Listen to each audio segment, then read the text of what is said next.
Hello, this is Larry Asplund speaking to you from West Central Georgia, Saturday night before Easter Sunday morning. We're almost at the end of our third week in this class. Can you believe it?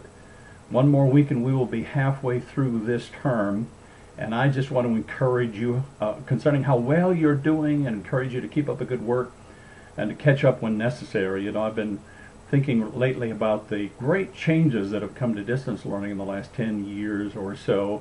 In the old days, it used to be more like a correspondence course where you may be accessed to learning material online, and students and teachers could both wait until the last minute to complete work and to grade work. But now, really, due to the influence of Facebook, due to the insistence, frankly, of accreditors, now we look at online classes very much like we would a live class. So if you were taking this live, it's a 3-credit class, you're probably showing up to class 3 times a week. You're meeting with fellow students, you're meeting with the teacher fairly often. And now it's really the same way because we are an online class with an 8-week term. There are weekly assignments, and every week you need to think in terms of getting online and not only completing work but interacting with each other, communicating often. And really, I think that's a lot better. In fact, one of you commented that you find online learning to be superior to live residential classrooms, and I think that's true for a lot of people, particularly if we put good time and effort into it. You know, I'm so happy to have the students that we have. I've been thinking about all of you as I grade your work and interact with you online.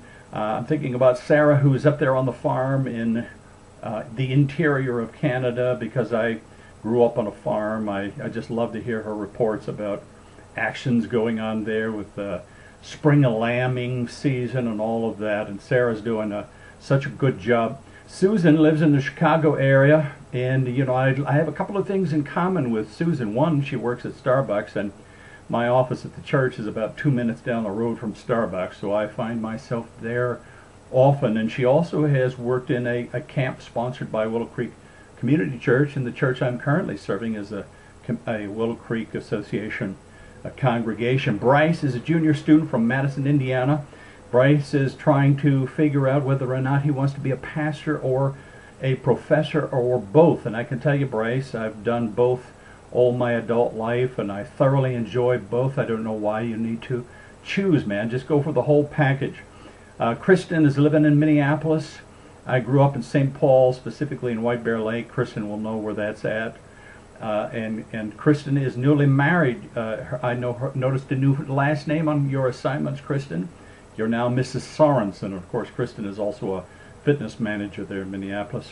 I'm sure if you were here, I could benefit immensely from all the good work you're doing.